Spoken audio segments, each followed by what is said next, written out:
tarde aí. Hoje, só para avisar quem está assistindo a aula de longe, que nós estamos começando mais tarde, então a aula que era para ter começado às 4 horas, está começando agora às 4h35, por causa de um seminário que nós assistimos aí do professor Novelo. Então, só saber que a aula vai ser mais curta mesmo, não por não ter sido filmada, mas porque a aula foi 1h30, foi sacrificada em função do seminário que nós assistimos. Tá?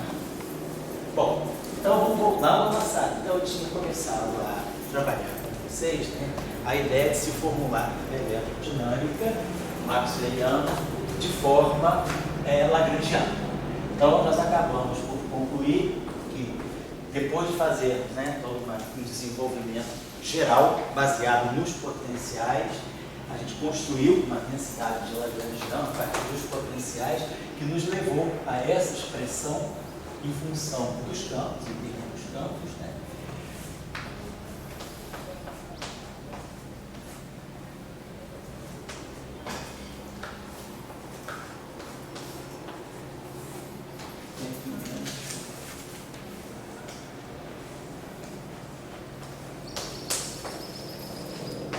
Então essa aqui era a nossa expressão. Dessa expressão aqui, aplicando o princípio variacional, decorrem as equações de Maxwell. E esse mesmo lagrangiano pode ser escrito de forma covariante no espaço Minkowski, dando para nós, né, a expressão conhecida. Em geral, quando se faz a formulação covariante no espaço Minkowski, muitas vezes é normal não colocar esse em zero. Aqui nós não temos cuidado de colocar para poder manter a dimensionalidade correta.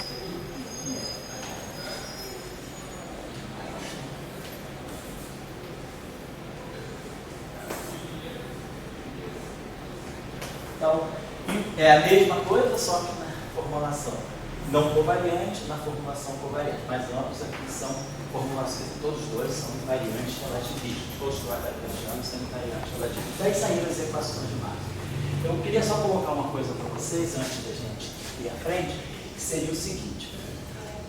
Na aula passada eu cheguei também a ver com vocês a discussão do tensor de energia-momento. Quer dizer, partindo da equação de Maxwell, tirar as equações de conservação da energia e do momento. Vou só fazer uma discussão aqui sobre a formulação covariante, que é a seguinte: as equações de Maxwell, na formulação covariante, elas podem ser escritas desse modo aqui.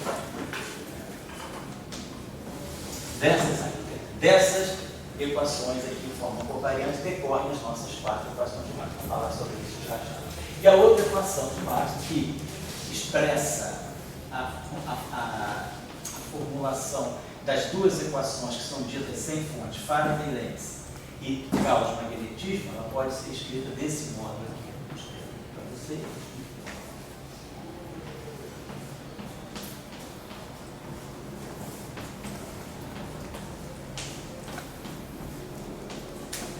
Daqui saem as duas equações que contêm as fontes, né? Sai aqui a divergência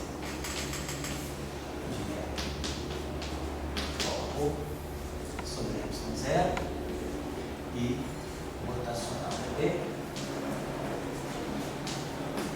sobre c quadrado.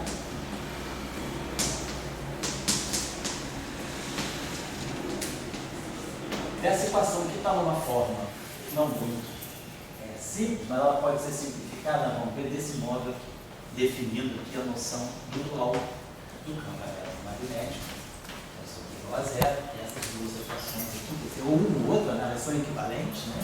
Eu posso escrever desse modo ou desse modo, elas são equivalentes, alternativas, e aí essas duas equações aqui vão ser as equações, tanto essa sozinha, ou a escolha dessa sozinha, vão dar para nós as duas equações de Faraday-Lenz e de Gauss-magnetismo.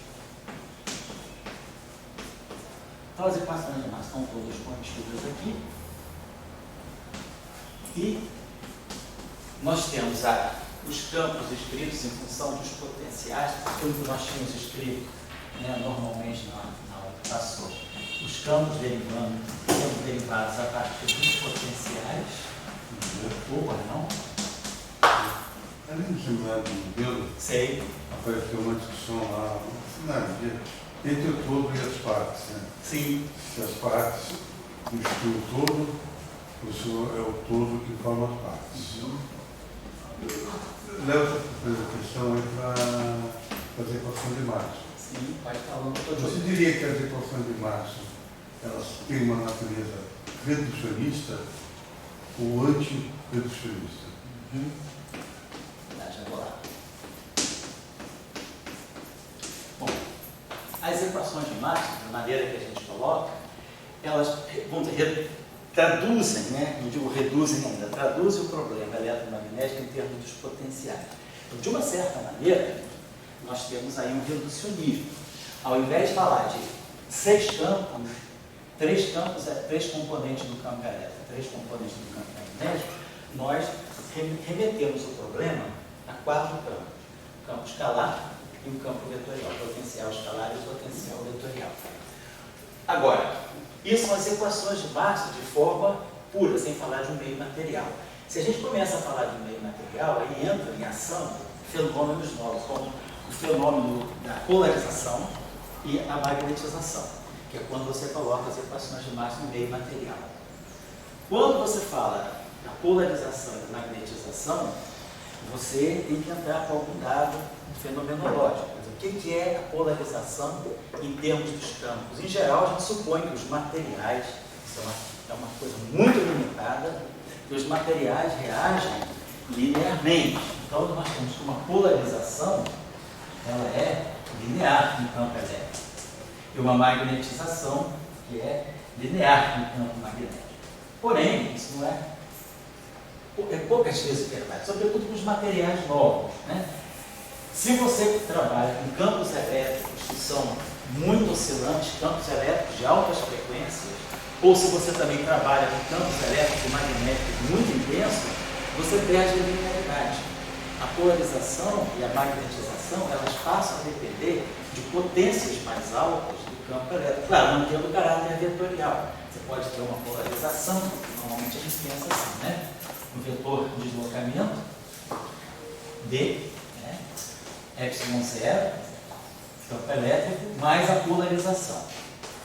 Normalmente o que a gente imagina é que essa polarização, a prescrição que se faz, né, pelo menos nos livros de texto, para tratar de materiais mais, assim, mais acadêmicos, né, é que essa polarização ela reage linearmente à imposição de um campo elétrico externo. Vamos dizer, essa polarização vem um parâmetro de polarização que depende do material e aqui do campo elétrico. Aí a gente junta, né, essas duas, normalmente isso aqui é o ε0, vamos dizer assim, aqui, e aí a gente no final junta isso aqui e ganha que isso aqui é εe.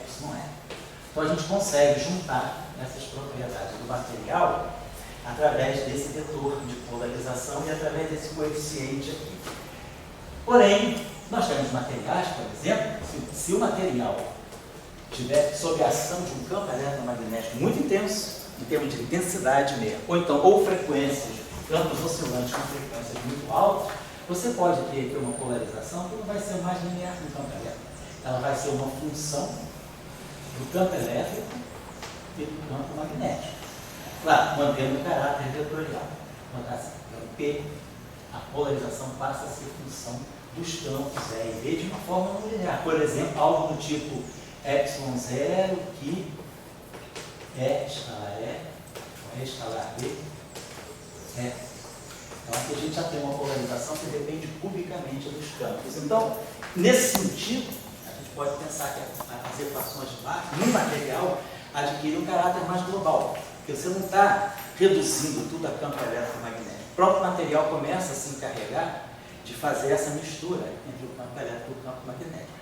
Outra maneira de se ver isso, como a gente vai ver aqui no curso daqui a pouco, né, são a formulação de Born-Infeld, da eletrodinâmica não linear também. Quer dizer, a não linearidade dos fenômenos eletromagnéticos, quando a gente começa a trabalhar em campos eletromagnéticos muito intensos, a gente pode começar a trazer uma série de não linearidades, aí há uma mistura, quer dizer, que quebra um pouco esse reducionismo do que é E e do que é B. A relatividade, ela tenta já quebrar isso, misturando E com B. Quer dizer, quando você faz uma transformação de Lorentz, você, a partir de uma carga, né, em repouso, ela carga em repouso, ela tem só campo elétrico. Então, se você vai para o observador que está em movimento em relação à carga, ele vai ver no fundo, nesse referencial de repouso do observador, quem está se movendo é a carga, ela se move, ela gera uma corrente, ela já tem um campo magnético também. Então, a própria relatividade, ela já vem no sentido de um pouco quebrar esse reducionismo. Mas, por exemplo, só para lembrar vocês aqui, se a gente pegar a massa do elétron, é uma constante, é um parâmetro físico, pegar a velocidade da luz, a terceira potência, né, e dividir pela carga do elétron e pela constante de Planck, então isso aqui, a massa do elétron ao quadrado, a gente sabe, 10 a menos 30 kg. Vamos pegar só as unidades. Isso aqui dá 1 kg ao quadrado. Isso aqui está me dando a velocidade da luz à terceira potência. Meta terceira sobre segunda terceira. Massa ao quadrado, velocidade à terceira potência. Aqui a carga elétrica em coulomb, vou colocar assim, e a constante Planck, que é energia vezes tempo. Portanto, Joule vezes segundo. Joule é quilograma, metro ao quadrado, por segundo ao quadrado, energia vezes tempo. Então, isso aqui vai dar para nós. No numerador vai sobrar 1 kg. Quilograma terço ao quadrado sobre quilograma. Metro cúbico sobre metro ao quadrado. Então, sobra um metro no numerador. Aqui no denominador fica segundo ao quadrado. E aqui eu tenho coulomb. Quilograma, metro por segundo ao quadrado, é uma força, é Newton. Então eu ganho Newton por coulomb. Newton por coulomb é força por unidade de carga. Então isso é um campo elétrico. Então a natureza sozinha, sem a mão do homem, ela se encarrega de fornecer um campo elétrico fundamental. Se a gente coloca os valores aqui, pega as tabelinhas de dados, né, 10 a 8 metros por segundo, 10,6 vezes 10 a menos 19 coulomb, 10 a menos 6,06, 6,67 vezes 10 a menos 34 joule por segundo, bota tudo aqui, aqui é 9,8 vezes 10 a menos 30 kg, e a gente ganha no final do dia alguma coisa na ordem de 10 elevado a 17 newtons por coulomb. Imaginar uma força de 10 a 17 newtons por 1 coulomb é um campo elétrico gigantesco. Então, esse é um campo muito intenso. Todo mundo está lembrado também das unidades de campo magnético, Tesla, né? O campo elétrico, em termos dimensionais, a gente pode ser pensando no campo elétrico em dimensão de C vezes D. Então, se eu divido esse campo elétrico por C, eu ganho um campo magnético. Então, pegando a massa do elétron ao quadrado, a velocidade da luz ao quadrado, sobre R cortado, eu vou ganhar um campo magnético na faixa de 10 a 9. Um campo gigantesco, um campo de uma magnetar, um campo de uma estrela de nêutrons bastante robusto. Então a natureza, sozinha, ela nos dá informação de que existem campos intrínsecos. Agora, esses campos estão nos dizendo o quê? Esses altos campos estão nos dizendo que existe na natureza alguma escala característica de campos elétricos e magnéticos, que nós sabemos, nós hoje compreendemos, né? A partir do desenvolvimento não só da mecânica quântica, da teoria da eletrodinâmica quântica também, é que esses campos, eles delimitam a região de aplicação das equações de Maxwell. Campos elétricos com essas intensidades, campos magnéticos com essas intensidades, ou acima delas, eles já excluem a dinâmica descrita pelas equações de Maxwell. Precisam introduzir não linearidade. Os campos se tornam tão intensos, né, que eles vão produzir uma linearidade mesmo no vácuo. Porque hoje também, esse ano, são 90 anos do vácuo quântico. Do vácuo que Dirac introduziu em 1929 um trabalho dele sobre uma teoria de elétrons e prótons. Ele introduz o conceito de vácuo quântico. O que é o vácuo? O vácuo deixa de ser o vazio absoluto e o vácuo passa a ser uma estrutura extremamente complexa de partículas virtuais, de elétrons, pósitrons, quarks, antiquarks. Então é esse, vamos dizer assim, essa espécie de cálculo de partículas e antipartículas virtuais que se criam e se destroem mutuamente em intervalos de tempo de 10 a menos 20, 10 a menos 23 segundos. Então, quando um campo elétrico dessa intensidade, ele entra no vácuo, o vácuo é essa oscilação contínua de elétrons e pósitrons, por exemplo. Quando esse campo elétrico entra no vácuo, a carga do elétron e a carga do pósitron são opostas. Então, o campo elétrico ele vai dar uma força numa direção para um sentido para um e outro sentido para o outro.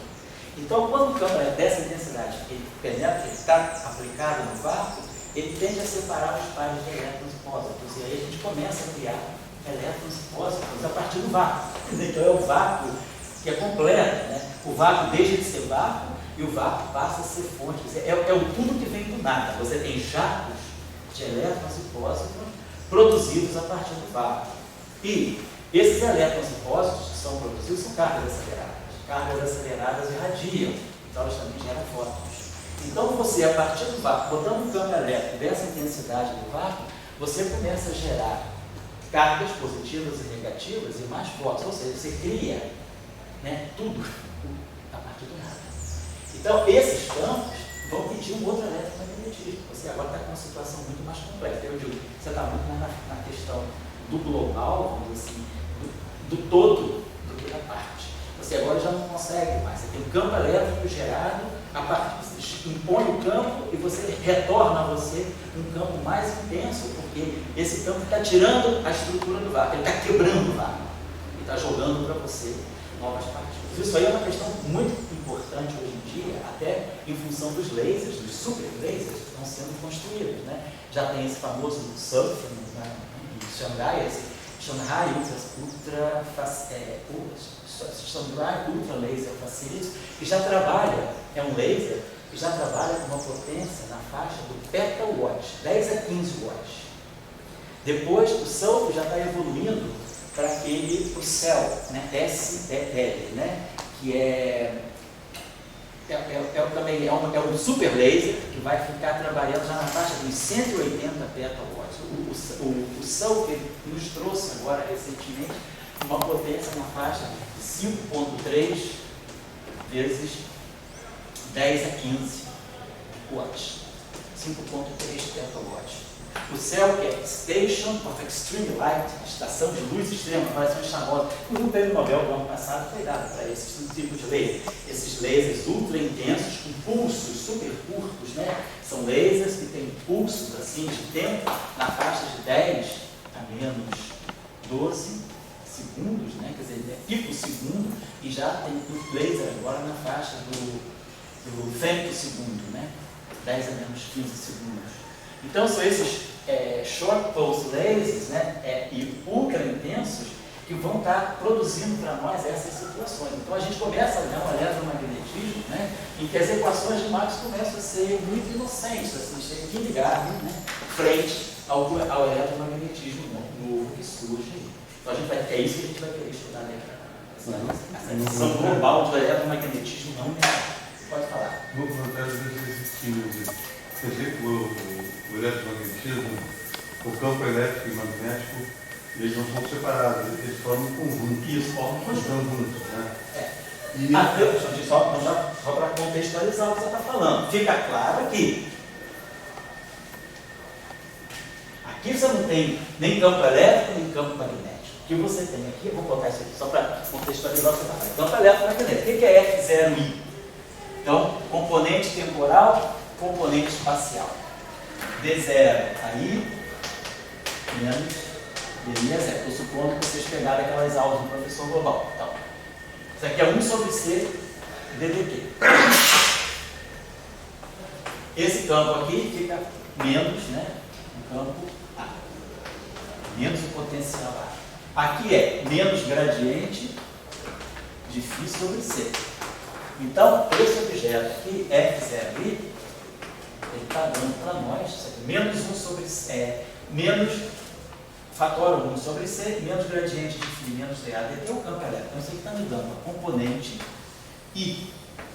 É o campo elétrico sobre C. Depois, quando nós pegamos, então, quer dizer, o campo elétrico está aqui dentro. Nós vamos pegar o campo magnético, também está dentro da mesma estrutura. Então, aqui a gente tem DI, J, os DJ aí, a formulação covariante nos dá isso. DI, então, é a componente do gradiente, tá? Gradiente, componente I.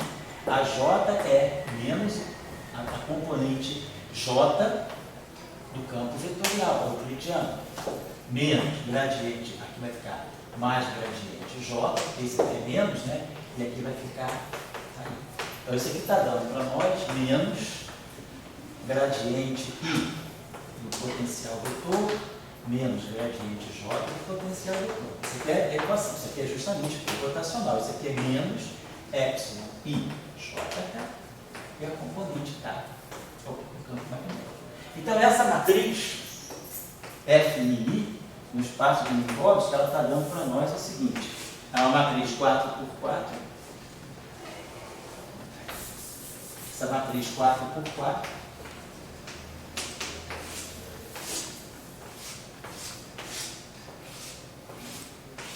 ela é uma matriz antissimétrica, diagonal toda zero. Então aqui eu fico o campo elétrico componente X sobre C, campo elétrico componente Y sobre C, campo elétrico componente Z sobre C. Essa matriz é antissimétrica, então aqui menos o EX sobre C, menos o EY sobre C, menos o EZ sobre C.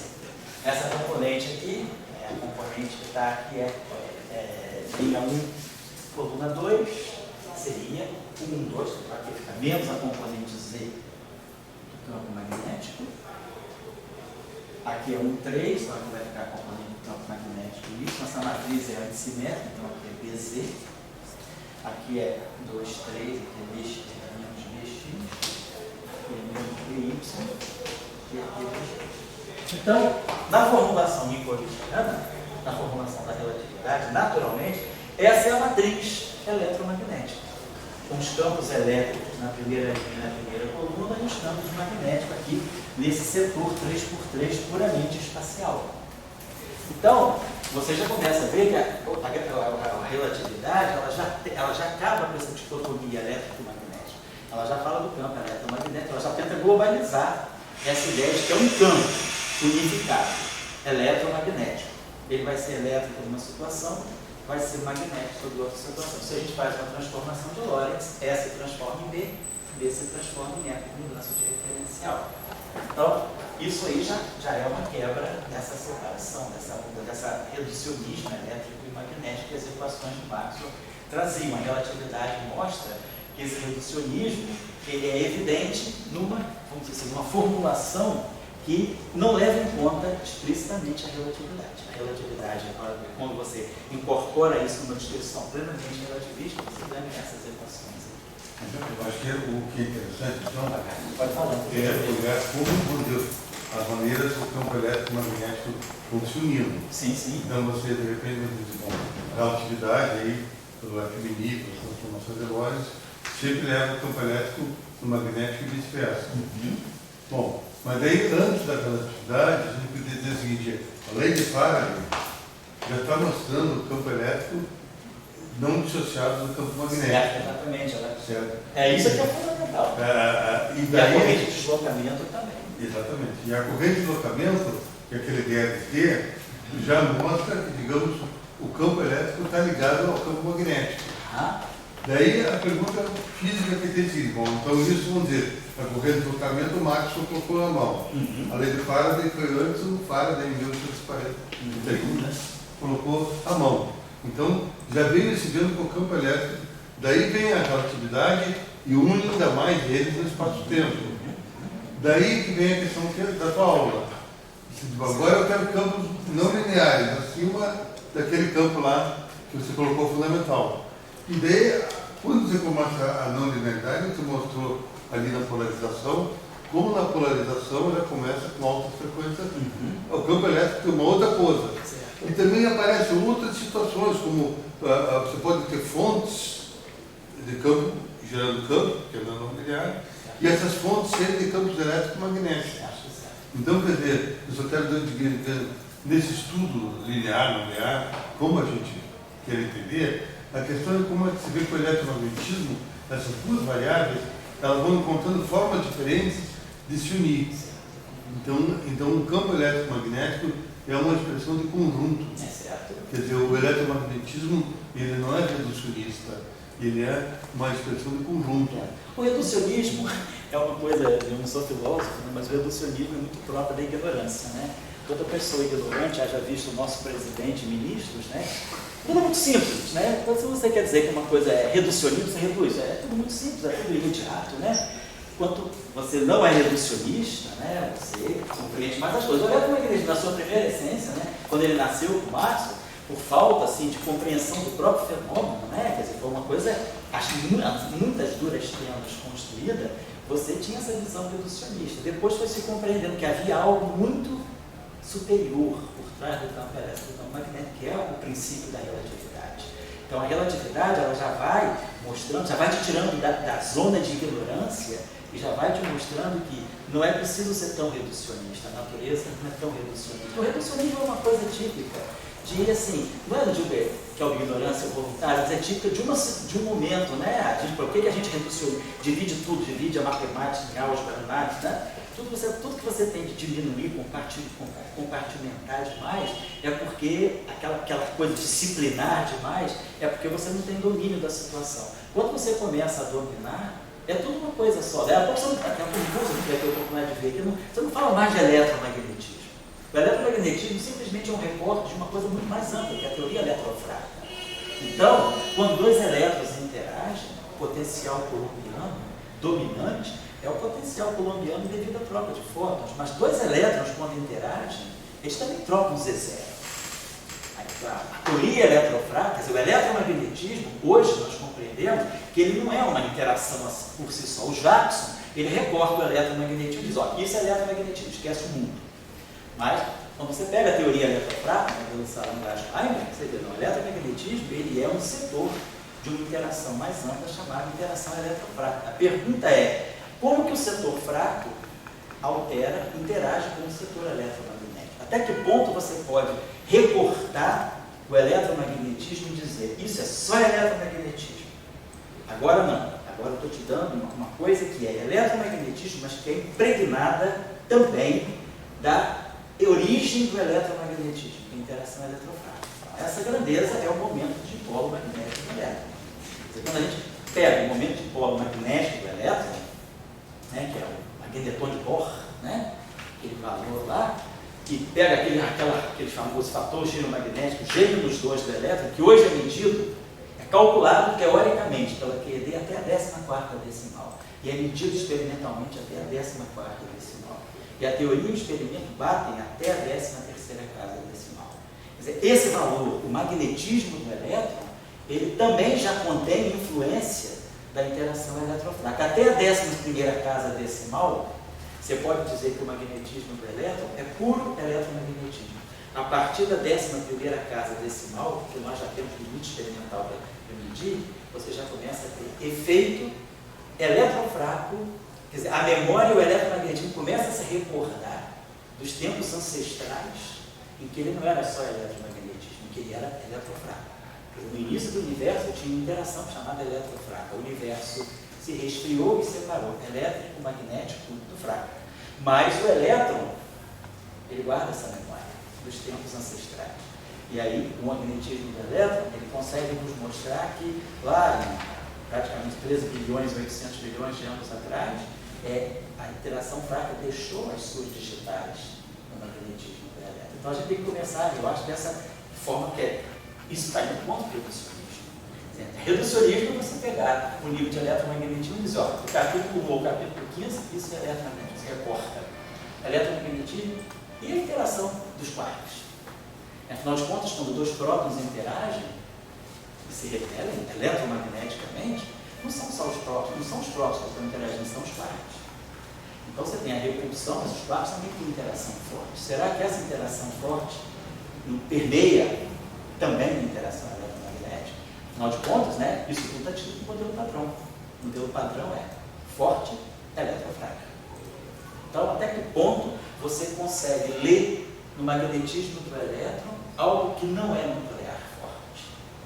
Aonde é que a física forte, também que está na ancestralidade do eletromagnetismo, não está entrando nas propriedades eletromagnéticas? Então, eu acho que a gente hoje está fazendo uma ciência nesse sentido, né? Quer dizer, por isso que eu sou meio anti-Jackson, porque o Jackson deixa vocês alijados dessa discussão. Isso em 62, o Jackson foi escrito antes da descoberta, antes da proposta teórica, não foi nem da descoberta dos quarks.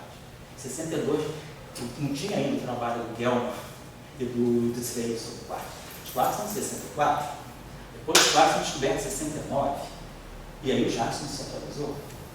Então é isso, eu estou contra um pouco, no sentido um pouco folclórico. Claro que o Jackson é um livro, não teria capacidade de escrever um livro que ninguém escreveu, mas assim, a gente tem que fazer crítica, né? E vocês estão se formando, vocês são uma geração que faz física no século XXI. Então eu não posso chegar para vocês e colocar aqui um quadro, esqueçam tudo de moderno.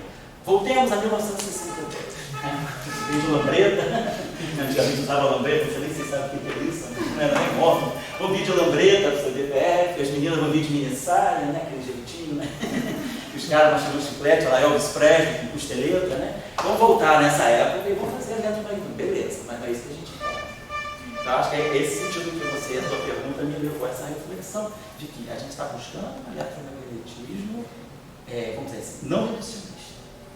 E a natureza, à medida que a gente vai unificando, a gente vai vendo. A origem é a mesma para todo mundo. O modelo padrão já é uma quebra desse reducionismo. Você começa a dizer, todas as interações têm uma origem comum. O que eu vejo como elétrico, magnético, fraco e forte, nuclear forte, na verdade, tem uma matriz comum que é o modelo padrão. E aí a gente tem que buscar as impressões digitais dessas interações unificadas na física que a gente está fazendo. Então, a não linearidade, só para finalizar, a não linearidade do eletromagnetismo também é fruto do fato do eletromagnetismo ele nasceu unido com a interação fraca. Era uma interação eletrofraca. E a interação eletrofraca, nós vamos ver no final do curso, é uma interação de Yang-Mills. Yang-Mills é não linear. Então, o eletromagnetismo ser não linear não é uma novidade. Ele é simplesmente assim, o reflexo de alguma era em que o eletromagnetismo não era eletromagnetismo, era interação eletrofraca, que é uma interação de Yang-Mills, portanto é não linear. Eu estou com medo, sabe? De quê? Eu estou com medo. Progresso. O seguinte, eu estudei todo o Jackson, sabe? Sim. E da primeira à última página tem esse eletromagnetismo, no caso linear, tudo bem, mas é muito em cima da carga elétrica. Certo. Então você bota o dedo, choque, aquela coisa toda, né? Agora, você não tem medo que com o eletromagnetismo não linear, a carga elétrica, que é uma coisa ancestral, é quase. ela se torne secundária ao fenômeno eletromagnético? Diogo, medo eu não tenho. Assim, eu tenho medo de não compreender isso, eu tenho medo de não aceitar isso. Meu medo é justamente ser refratário. Mas eu acho que a gente está chegando na era que a gente está começando a compreender que luz é fonte de luz. Afinal de contas, o fóton é neutro, mas o fóton tem magnetismo. Hoje a gente sabe que o fóton é um material paramagnético. Ele tem um magnetismo fraco, mas tem. Então o fóton gera campo magnético. Mas é pequeno, desprezível, mas gera. Então o fóton não é, ele é uma partícula neutra, mas existe. Por quê? Porque o fóton interage com o elétron, com o pósitron, com os quarks e antiquarks. Então o próprio o elétron, o fóton, acaba adquirindo, por osmose, um certo magnetismo. Então a gente tem que estar aberto para essas coisas. Claro que na visão assim, de disciplinar, a gente quando vai se formando, estuda isso, separado disso, a gente precisa ignorar essas coisas. Mas eu acho que hoje já não dá mais para isso. Eu acho que na nossa época, que a gente era obrigado a fazer Jackson 1, Jackson 2, a gente acreditava que o eletromagnetismo fosse o eletromagnetismo idêntico, assim, por si só tivesse uma identidade. Hoje não dá mais para negar. Com o LHC funcionando, os novos materiais aparecendo, isolantes topológicos, supercondutor topológico, efeitos de Majorana, direto na matéria condensada, todo esse progresso, esses lasers super intensos, essa luz extrema que vem sendo produzida no laboratório, a gente não pode mais se limitar a ser tão disciplinar. Por isso que eu falo, quebra pré-requisito. Aqui nos meus cursos não existe pré-requisito. O cara vai aprendendo e vai se virando, vai nem uma enxurrada, vai carregando, se mergulha, respira, se afoga, volta a respirar. E aí a gente vai aprendendo assim. Eu acho que é importante a gente romper um pouco, porque essa cadeia de pré-requisito é terrível. Já, você não pode fazer isso porque você não fez Física 1. Você não pode fazer Física 3 porque você não fez Física 2. Cara, você está limitando o conhecimento. Então aqui eu estou fazendo isso. Por isso que eu aboli o Jackson, O Jacques é importante, é um bom livro de consulta, escondido, a gente até consulta, mas não, a verdade é que ele não diz as coisas que estão acontecendo. Eu acho que a gente tem que abrir para isso, tá? E muitas coisas estão em paper, não estão nem em livro ainda, né? A gente tem que seguir paper, né? A gente tem que seguir o progresso da ciência, pode falar. O Maxwell, ele nos ensinou, vamos dizer que a luz é uma onda magnética. Sim. Mas a luz é mais um mensageiro. Ela não é dono daquele campo eletromagnético. Então, aquele campo eletromagnético tem luz, erradamente a gente diz que é da luz. Não, ele é de uma carga elétrica oscilante. Então, quando você passa um tema, tudo isso bota a carga elétrica oscilando. Ela emite a radiação. Ela emite a radiação que é a luz. Então, a luz não tem campo eletromagnético próprio. Certo? O que eu tenho medo é justamente de você pegar esses lasers com um campo dessa ordem e começar a ter fóton nêutron, e a gente está lendo o Jackson, que tem que ter carga elétrica nessa história. E daí a gente fica assim, que nem aqueles burros que ficam não assim, aqui eu acho que a gente está rompendo com essa... Mas você acha que, digamos, esses lasers, eles podem ter fóton, vamos chamar fóton nêutron. Fóton nêutron a gente está chamando aqui fótons que auto-interagem. O que o laser faz? Emissão estimulada, né? Luz amplificada pela emissão estimulada de radiação. O que o laser vai fazer? Ele vai estimular elétrons, né? Vai excitar elétrons, esses elétrons depois vão decair, vão emitir luz. Então, da onde que vem essa luz? Vem da emissão atômica. Então, o laser, tá certo, é uma luz produzida por uma carga elétrica e por dipolo magnético, né? A gente não tem só carga, tem dipolo também. Então, essa luz é essa luz global, produzida pela matéria carregada eletricamente e dipolarmente magnético. Muito bem. Agora, no momento que essa luz sai do laser, vai percorrer o espaço, essa luz traz um campo elétrico, um campo magnético que foram gerados pelo laser, foram gerados pelos átomos que constituem o laser. Agora a pergunta é, e essa luz que está caminhando, ela é campo elétrico e é campo magnético? Será que ela pode gerar uma outra luz? Será que existe uma luzinha tênue, uma radiaçãozinha tênue, que é gerada pela própria luz? Quer dizer, luz gerando luz genuinamente. Eu acho que é isso que você está querendo dizer. Quer dizer, até que ponto a gente pode garantir que a luz que vem do Sol, ela é onda eletromagnética e se propaga no vácuo, mas ela foi gerada em algum lugar. Ela foi gerada por cargas aceleradas, né? Ou ela foi gerada numa antena, como você falou, ela foi gerada no laser. Existe um ponto material onde a luz é gerada. Vamos imaginar que no universo, antes das partículas carregadas, houvesse só luz. Será que a luz geraria mais luz? Quer dizer, luz gera luz, ou luz é sempre gerada por onda eletromagnética, por partículas carregadas, quer dizer, por cargas e por correntes, né? Então, o que a gente hoje está começando a compreender é que a própria luz, quer dizer, no caso não linear, a própria luz pode dar origem à própria luz. Um fenômeno chamado de photon splitting. O photon splitting já vem sendo estudado desde a década de 50. Quer dizer, o splitting do fóton é, você tem um fóton que está caminhando, esse fóton, vamos dizer, passa numa região onde tem um campo magnético, e esse fóton, esse campo magnético está lá, um campo magnético de um solenoide ou de uma estrela, e esse fóton se quebra. Quando esse fóton se quebra, ele gera outros fótons. Então você pode gerar fótons a partir de fótons por quebra do fóton, por splitting do fóton. Então isso é um fenômeno típico da luz não linear. É um fenômeno típico da não linearidade. Quer dizer que a questão que eu vejo assim, da não linearidade, a retirada da carga elétrica, o campo eletromagnetismo é feito por duas constantes. A carga elétrica e o spin, né? Vamos ilustrar, você vai sentar aqui, ó. É isso. Por exemplo, vamos abrir essa equação aqui, só que eu vou aproveitar essa equação para ilustrar exatamente o que você vai falar. Quando eu pegar a componente I igual a zero, aí eu vou abrir esse I varia de 0 até 3, 0, 0, 1, 2, 2, 3, 3. F00 é zero, porque eu sou oriente simétrico, isso aqui não existe, F00 não existe. Esse DI aqui é o operador de divergência. Esse campo, esse FI0, ele desce F0 negativo por causa da métrica de Minkowski, que o espaço desce negativo, o tempo desce positivo. Aqui é o I0 e o J0 é o C vezes ρ. Aí a gente tem aqui Menos F0 é mais F0i. Isso aqui é vencimento. Então, isso aqui é DI F0i. Isso aqui vai ficar Mi0, CO. Nós acabamos de ver ainda agora. F0i é a iésima componente do campo elétrico sobre C. Mi0, CO. Esse C aqui vem para cá, fica ao quadrado. E aí vamos ter divergência do campo elétrico. C2 é 1 sobre Mi0 Y0, Mi0 cancela, então fica para nós ρ sobre Y0, que é a equação de Gauss do campo elétrico. Então, essa equação aqui, ao se pegar a componente temporal, ela contém a densidade de carga como fonte. Aliás, o colega tinha uma pergunta, eu ia perguntar a referência sobre fóton, criando fóton. Você falou alguma coisa, eu já notei.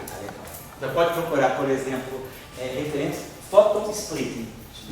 Por exemplo, é um tipo, ou então você pode procurar por outra coisa, Born-Infeld também, eletromagnetismo de Born-Infeld. Esse nós vamos estudar aqui. Born-Infeld. Ou então você pode procurar também o eletromagnetismo de Euler-Heisenberg. Esse Euler aqui era um estudante do Heisenberg. São eletromagnetismos que foram produzidos. Esse aqui foi produzido em 35, esse aqui em 36. Então eles dão conta dessa interação fora central. Mas eles são com carga elétrica, né? Aí sim, o eletromagnetismo. Oi. Professor, essa quebra seria igual o fóton passando no material birrefringente? Só que essa quebra se dá no vácuo. Essa aqui é a grande diferença. É como se o vácuo tivesse... O vácuo tem propriedade birrefringente, porque o vácuo é o vácuo de Dirac, não é o vácuo trivial. É o vácuo, vamos dizer, um vácuo material. E esse fóton quebrado, ele tem desmonizado pelo dia. Exatamente. Certo? Vamos lá. Então, aqui, agora está falando. Então, esse campo elétrico ele é gerado por uma densidade de carga, que pode ser carga de elétrons, pode ser carga de mesons pi, não importa, objetos carregados que geram o campo. Agora a pergunta é, será que eu teria uma densidade de campo elétrico que gera campo elétrico, onde essa densidade depende só de campos elétricos e magnéticos? Será que eu conseguiria construir como fonte das equações de Maxwell densidades de carga e de corrente que fossem produzidos por campos elétricos e campos magnéticos? Então essa é a pergunta que nós vamos discutir ao longo das aulas sobre eletromagnetismo não linear. Ou seja, que nem Born-Infeld, nem Euler-Heisenberg faz isso. Então, Euler-Heisenberg, você gera essa não linearidade a partir do vácuo quântico, portanto, a partir de cargas, partículas virtuais carregadas. Born-Infeld, não. Born-Infeld já é uma tentativa de você, mesmo sem pressupor a existência de cargas elétricas, descrever um fenômeno eletromagnético em que os campos elétricos e magnéticos auto-interagem. Então você não tem carga elétrica. Não tem a carga elétrica. Não precisa ter a carga elétrica. O Euler-Heisenberg, sim, porque o Euler-Heisenberg, vamos dizer, é um eletromagnetismo mais fenomenológico. Ele é produzido pelas propriedades virtuais do campo do vácuo quântico. Então, ele é um subproduto do vácuo quântico, portanto, o vácuo quântico é material, ele é um mar de partículas e antipartículas, então ele é produzido por matéria, mas não é o caso de Born-Infeld. Agora, o photon splitting, ele pode ser sem carga? Pode ser sem carga. Você pode estar passando por uma região onde não tem carga nenhuma. Você está por uma região que tem um campo magnético. Imagina que você tem um solenoide, um campo magnético muito intenso dentro. Você joga um laser ali dentro, deixa o laser caminhar dentro do solenoide, no vácuo que está no solenoide. O vácuo, quer dizer, o vácuo quântico, tá? Tem um vácuo escondido ali. Mesmo que esse laser não seja tão intenso, pode ser até que esse laser não veja a propriedade do vácuo quântico. Mas o fato de ter um campo magnético externo já faz com que esse laser sinta, claro, o laser é campo elétrico e campo magnético, então ele vai sentir essa presença, né? A gente sabe, vocês sabem da mecânica clássica, né? Da física clássica, e quando tem uma corrente, a gente gera um torque, né? Gera uma força magnética. Então, o campo magnético, o campo elétrico do laser podem interagir com o campo magnético que existe nesse meio, gera o photon splitting sem a presença de carga, sem a presença de corrente. É o campo magnético interagindo com a luz. A luz se quebra, é como se quebrasse a luz por conta de um campo magnético externo. Agora, para você descrever esse fenômeno, você precisa de um eletromagnetismo não linear. Então, você diria que a existência do relacionamento sem carga já é uma coisa viável. Já é sim. Com esses lasers? Eu digo, sem estar com esses lasers, super lasers. Sim, não, então, teoricamente é concebível isso, claro. Que o pessoal está tendo de sala de aula, né? É a questão que nós estamos vivendo na época do colisor de fótons. Sim. Então, fótons vão colidir com fótons nessa época. E se essa colisão de fótons vai necessitar da carga elétrica para descrever, por exemplo, quando você faz uma reação tipo a... Luz? Espalhamento dos luz? Espalhamento de luz pega o... Deu Brook, né? Você ali está com carga elétrica. Então, quer dizer, a tradição que a gente tem, não é de Jackson, mas é da física, é que o espalhamento da luz atualmente é com carga elétrica. Você está querendo dizer que pode ser que já é viável. Já é viável o espalhamento luz-luz na ausência de cargas elétricas. Sim. Vamos lá. Então agora estou pegando uma componente espacial. Então, esse Mi aqui agora pode ser 0. E esse Mi pode ser um índice espacial J.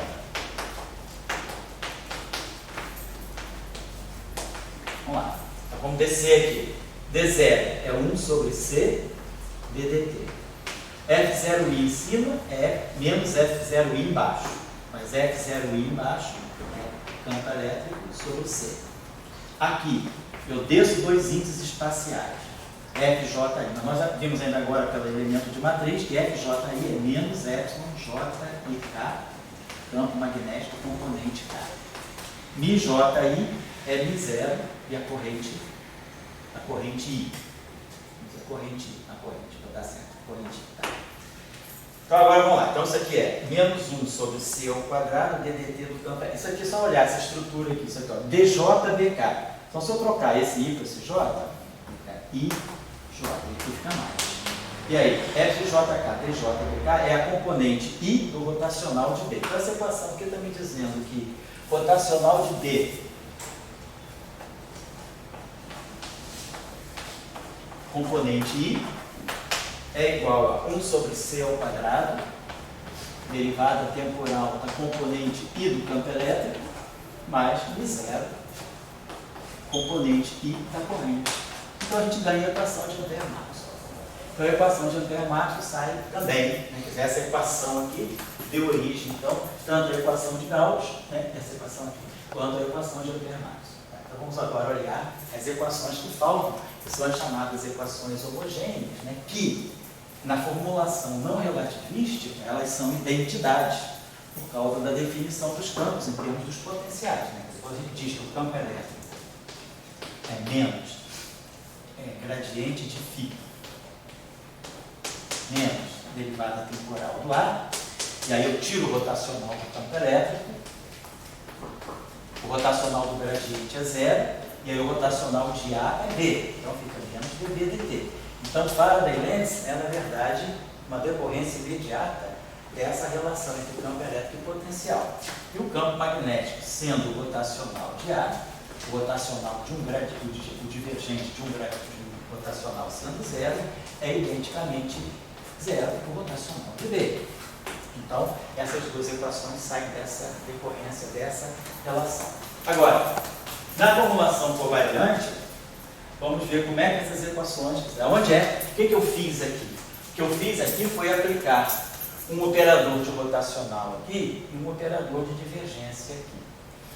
Aonde eu apliquei isso? Na definição dos campos em função dos potenciais. Então vamos fazer isso agora no espaço de Minkowski. Quem é o campo eletromagnético em função dos potenciais? F min igual a D min menos D min. O operador D derivada, né? Quer dizer, aplicado nessa operação aqui, ele vai, no sentido covariante, ele vai fazer o papel simultaneamente de rotacional e de divergência. Então, eu não preciso tirar o rotacional separadamente a divergência, basta eu aplicar esse operador aqui. dk F mi. dk F mi é dk dmi a mi menos dk dmi a mi.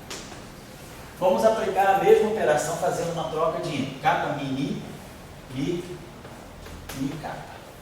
Então, isso aqui vai ser dmi, a componente capa, menos dmi, d capa, a componente mi. Depois, mi, capa, fazer a mesma coisa 3 vezes. dmi, d capa, a mi, menos dmi, a capa. E vamos somar essas 3 coisas. Isso, mais isso, mais isso, isso vai isso, mais isso, mais isso. Do lado direito, capa mi capa. Esse termo aqui vai cancelar esse termo aqui na hora da soma. Capa mi capa. Capa mi capa. Perdão que eu errei. Aqui é dmi, d capa, dmi, d capa, mi menos d capa, dmi a capa. Então, esse termo aqui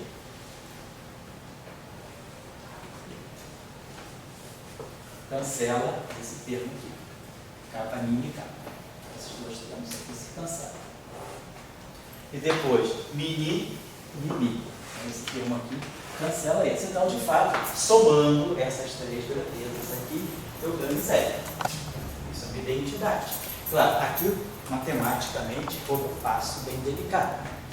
Quando em matemática, em cálculo, análise matemática, nós podemos dizer que a ordem das 2 derivadas não altera o resultado. Quando é que, por exemplo, dx, dy de uma função f é igual a dy dx da mesma função f.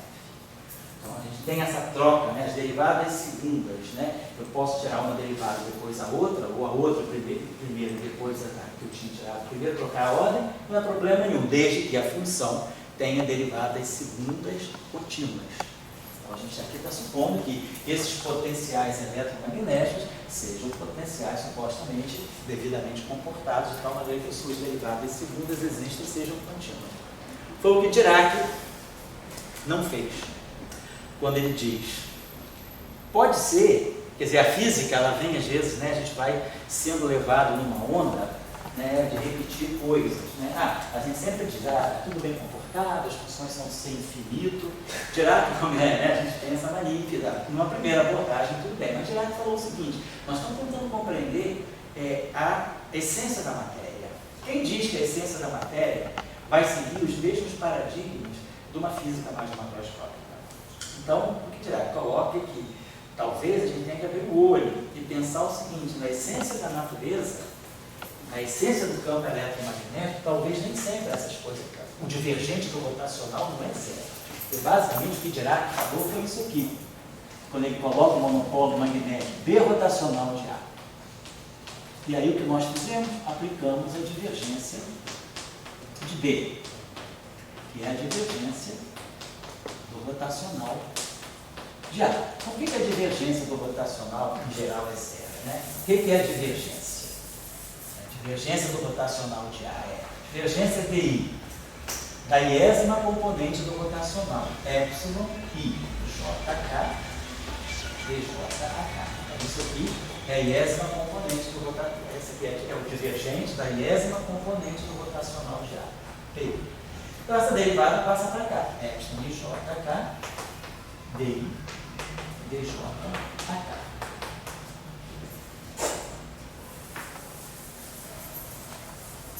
Então, isso aqui na verdade, por favor, retomar essa grandeza aqui. Epsilon IJK, DI, DJK.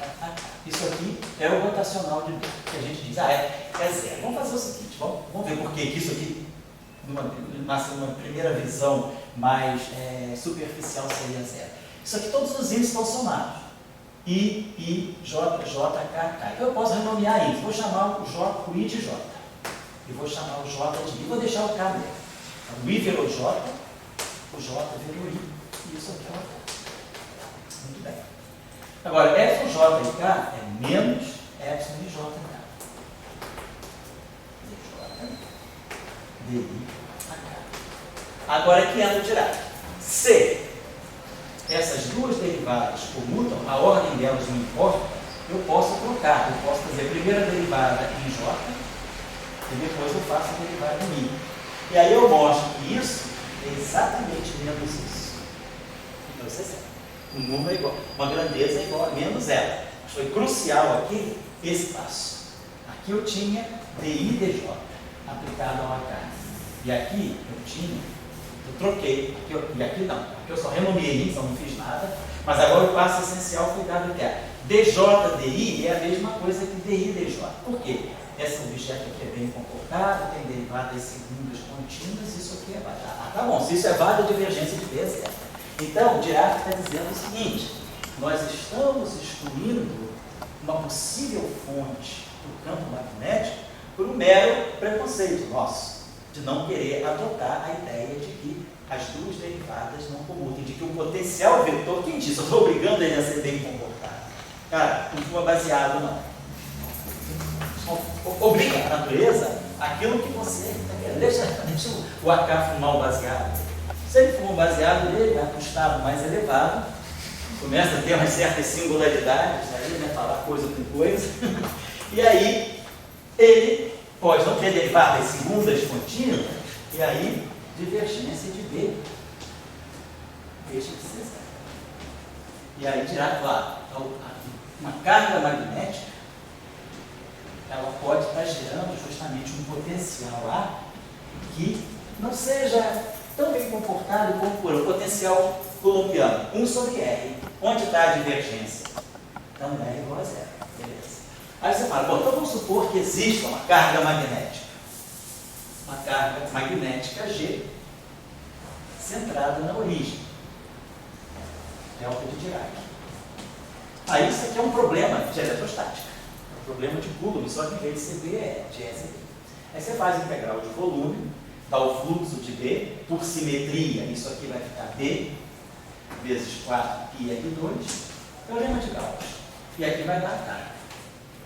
Então B vai ser G sobre 4π, aqui não tem Y zero, R2 é chatão. Beleza. Coordenadas estéreicas. Vamos calcular o rotacional de A. Você vai calcular, você tem um rotacional em coordenadas estéricas, esse rotacional está dando algo que é na direção radial. Aí você faz o cálculo, clica aí, pega lá a tabelinha, aí o Jackson é bom, né? Tem uma apêndicezinho com as coordenadas esféricas, você vai lá, tira a equação do rotacional em coordenadas esféricas e resolve isso aqui. O que você vai obter? Você vai obter que o potencial vetor de uma carga magnética é algo do tipo carga G sobre 4π R 1 menos cosseno de θ sobre seno de θ na direção infinita. Então, um potencial azimutal, você tirar o potencial desse, aplicar as equações, o rotacional em coordenadas esféricas a esse potencial, você vai obter aquele B, o rotacional vai dar exatamente aquele B radial. Aí a gente observa o seguinte, ó, no caso colombiano, o potencial φ é Q sobre 4π ε0 é. Ó, a singularidade está só localizada em cima da carga. Aqui eu tenho singularidade na origem, em cima da carga. Mas eu tenho uma singularidade extra. Se o cosseno, se eu tiver no eixo dos eixos positivos, né, no eixo dos eixos positivos, o cosseno é 1. 1 menos 1, 0. O seno é 0. 0 sobre 0 é indefinido. Vamos tirar esse limite aqui, né? Quando eu fizer esse limite aqui, faço o orbital, 0 sobre 0. Derivada do cosseno é seno, a do seno é cosseno. Então esse limite aqui, quando θ é igual a 0, apesar de parecer 0 sobre 0, poder ser singular, quando θ é igual a 0, esse resultado é 0. Agora, se eu estou no eixo, na parte negativa do eixo dos eixos, cosseno de θ é menos 1. Então isso aqui vai dar 2. E o seno de θ é 0. Aí dá 2 sobre 0, que é infinito. Então, o monopolo magnético, se ele está colocado aqui na origem, ele tem uma string, uma porta de singularidade em cima do eixo dos eixos negativo. Então a singularidade é muito mais drástica. A singularidade não está só no ponto onde a carga está. Existe uma singularidade aqui, tá? Em todo o semi-eixo do espaço. Você pode fazer uma mudança de coordenadas, fazer uma rotação, botar essa singularidade aqui, botar essa singularidade aqui. Então, por isso que a gente, quando fala do monopólio magnético de Dirac, a gente pensa na carga magnética e numa caudinha, que é essa caudinha aqui, é como se fosse a chamada corda de singularidade. Então, aí a singularidade é muito mais drástica do que aquela singularidade, mas pelo menos dá origem a um campo magnético. Então, essa foi a ideia de Dirac. Você abre mão de um certo comportamento matemático bem definido e você vê que a teoria tem mais coisas do que parecia. Então, é um pouco a filosofia, né, do Dirac. Não leve os seus problemas para a matemática. Traga a matemática para os seus problemas. Crie matemática. Então, o que ele falou. Vamos desenvolver. O que é essa matemática agora em que você tem? Como é que eu vou olhar esse cálculo, essa análise, né, de funções que não têm derivadas segundas contínuas? Essa função aqui, ela não tem a derivada segunda dela contínua. Por isso que a divergência do rotacional, esse campo aqui, ele não é um campo de classe C2. Por isso que a divergência do rotacional dele é diferente de zero. Por quê? Porque ele não é de classe C2. Então, essa operação aqui é altamente incriminada. DJ, DI, não é DI, DJ. Então, eu estou omitindo esse comportamento aqui. DJ, DI é DI, DJ, se esse A tiver todas as propriedades de uma função bem comportada. Então, a divergência do rotacional, na maioria dos casos, excluindo a existência de monopolos magnéticos, cargas magnéticas, a divergência de π é zero. Mas aí hoje a gente já sabe. Tem gente da matéria condensada aqui? Você não sabe da física de informação, né? Tem alguém da matéria condensada? Né? Mas pode ser que mude de ideia. Se mudar de ideia, vai lembrar o seguinte: hoje existem monopolos magnéticos na matéria condensada. Ninguém descobriu o monopolo de Dirac na natureza, mas a gente tem os gelos de spin, que são excitações coletivas que se comportam no todo como um monopolo magnético. Então, o monopolo magnético deixa de ser, né, depois de quase 80 anos, né, do monopolo de Dirac, que foram introduzidos em 31, eles passam a ser um objeto importante. Então, eu vou deixar até uma tarefinha para vocês aqui, que é a seguinte. Vamos considerar as equações de Maxwell normais, como a gente já viu, mas vamos introduzir, então, uma divergência de B diferente de zero. Vamos colocar aqui uma densidade de carga magnética. E aí, a gente vai querer ver quais são, como vocês têm que modificar, que outra equação de Maxwell a gente vai ter que modificar para poder dizer. Basicamente, quem é a companheira, antes de passar a tarefa, para ficar bem contextualizado, vou passar a tarefa depois. Vamos voltar para essa identidade. Perdão, aqui só elaborei um pouco sobre o porquê eu pude cancelar esses termos. Eu cancelei esses termos porque eu estou acreditando, ou estou trabalhando numa situação em que esse potencial vetor tenha derivadas segundas contínuas. Então, dk dmi é dmi dk. dk dmi é dmi dk. E dmi dmi é dmi dmi. Agora, se essa situação... Então, isso aqui me deu isso aqui igual a zero. Agora, o que essa equação está descrevendo para nós? Dmi é dmi k. Mais dmi é kappa min. Mais dk é min. Igual a zero. Vamos tomar, por exemplo, mi igual a zero. Vou pegar mi igual a zero. Esse índice mi igual a zero. Então, se eu pegar mi igual a zero, isso aqui vai ser d0 é mi kappa. Mais dmi é kappa zero. Mais dk é 0. Então, a gente viu o seguinte: o nosso campo eletromagnético tem a propriedade tal que, quando esse cara aqui é zero, esse índice aqui nunca pode ser zero, porque F00 é zero, porque essa matriz é anticinética, só pode ser um índice espacial. Então, esse índice aqui vai ter que ser espacial. Então, vamos dizer que esse índice aqui seja um índice I, 1, 2, 3. E aqui é a mesma coisa, esse índice só pode ser espacial. Vamos chamar de índice J, nível J, nível J. O nível J, o kappa ficou. Então, isso aqui é D0 FJI. Mas nós já sabemos que é FJI. É menos Epsilon JIK BK. Mas aí isso aqui é D0. D0 é 1 sobre C dt. 1 sobre C derivada temporal. Aqui então deu menos epsilon j i k dk. Aqui deu mais dj F0. F0 é menos a componente I do campo elétrico sobre C. E F0J é mais a componente J do campo elétrico sobre C, igual a zero. Então, esse 1 sobre C vai embora.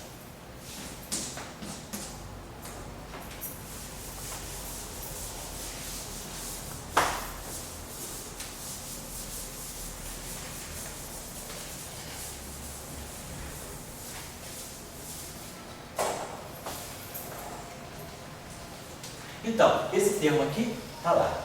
Menos epsilon j e k, derivada temporal da componente K do campo magnético. Essa componente aqui está clara para nós. DI é J menos DJ I é mais epsilon IJK rotacional de E, componente K. Praticamente a definição de rotacional. Né? DI é J menos DJ I é epsilon IJK, componente K desse rotacional. Isso aqui é a expressão de rotacional. Então, tenho FJK, FJK. Eu quero eliminar esse F. Como é que eu posso fazer? Multiplica toda essa equação por um epsilon M J, um M J, epsilon J e M. Quer dizer, vou contrair essa equação com epsilon J e M. Isso pressupõe some J sobre Mi. Então, epsilon J e M vezes J e K dá menos 2 vezes delta kappa M. Delta de crônica, kappa M. Então, fica menos DDD do VM. E aqui, epsilon J e M, epsilon I, J I, tá certo. Agora aqui está com o sinal trocado, J I e J. Então, isso aqui vai dar menos 2 vezes também. E aí vai dar um delta de MK rotacional de E, componente E. Claro que os dois vão embora e o menos também. E aí a gente obtém que rotacional de E é menos dB dt. Então, essa equação aqui, para o índice μ igual a zero, o índice μ igual a, o índice kappa igual a I, e o índice μ igual a J, não importa. Basta que um índice seja temporal e 2 espaciais. Um índice temporal e 2 espaciais, essa equação reproduz para nós a equação de Faraday-Lenz. Rotacional de E igual a menos dB dt. Agora, outra possibilidade é pegar todos os 3 índices espaciais. Se eu pegar os 3 índices espaciais, não vou ter mais nada temporal aqui, então nós vamos ter DI, FJK, mais DJ, FKI, mais DK, FJ. A identidade é a permutação cíclica dos índices. Né? Cada epsilon desse é um epsilon, cada F desse é um epsilon, então vai ficar menos e menos. Vai ter 3 menos, vai ficar epsilon J, K, M, DI, PM. DI, que vai atuar no PM. Aqui vai ficar kappa, I, M, DJ, M. E aqui vai ficar kappa, F, I, J, M, DK, D. Então, essa equação aqui, ela tem os índices. O índice M está saturado. Aqui eu tenho I, JK, todos os índices I e JK são índices completamente livres. Então, contraio essa equação, multiplica essa equação por um epsilon de JK. Somando sobre J e sobre K, deixando I livre.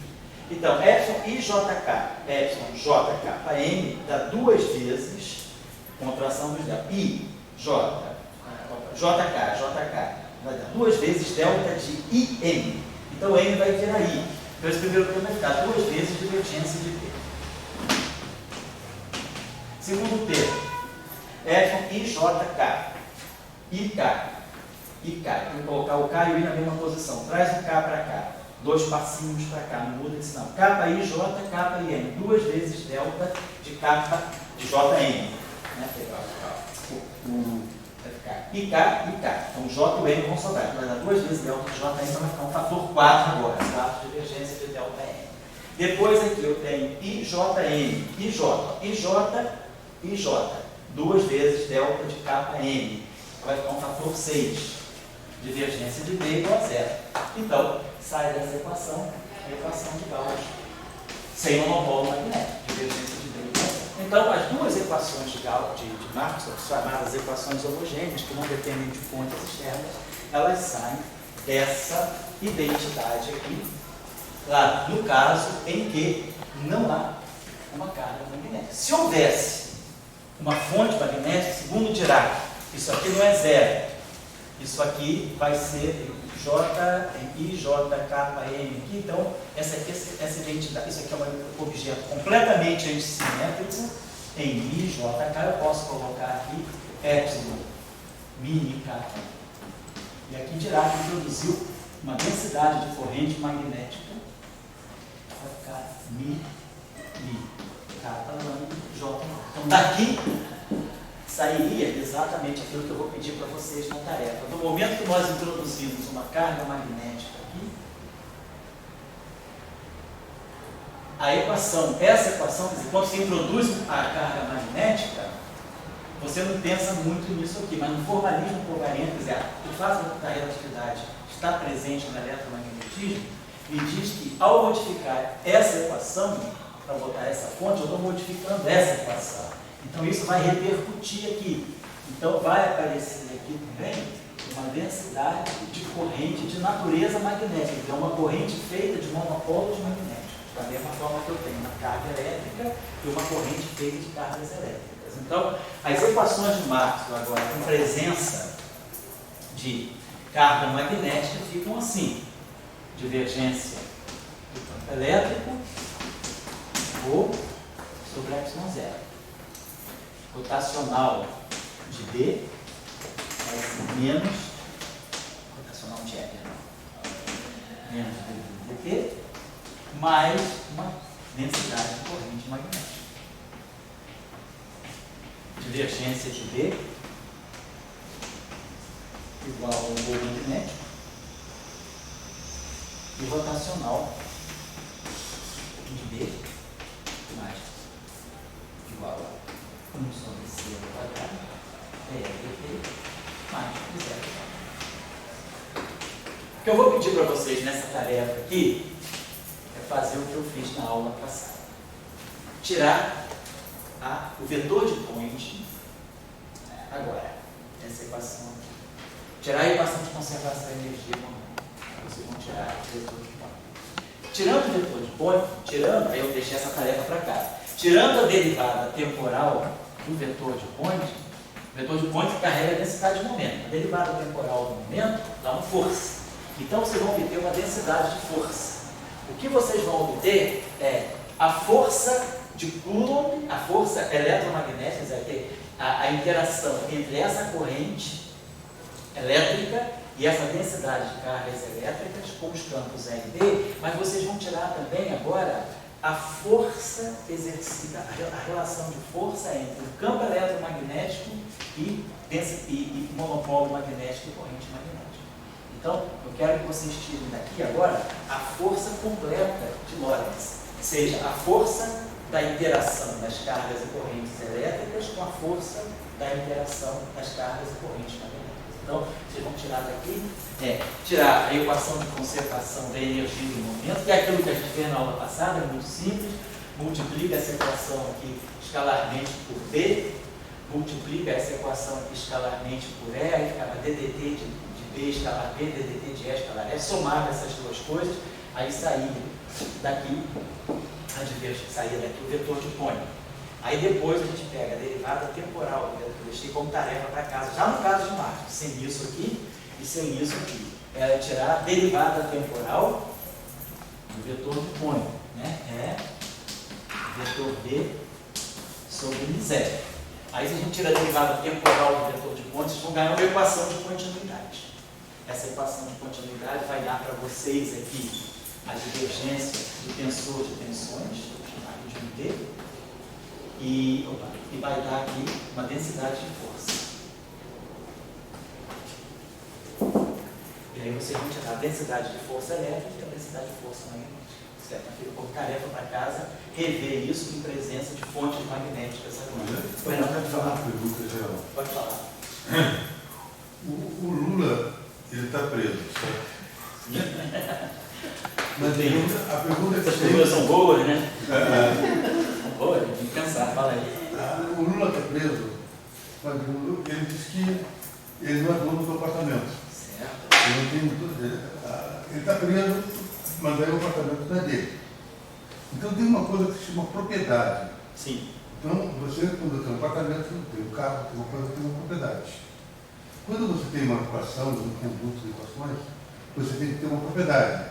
E essas equações, a propriedade do planeta Júpiter, é do elétron, é do fóton, é de quem? Então,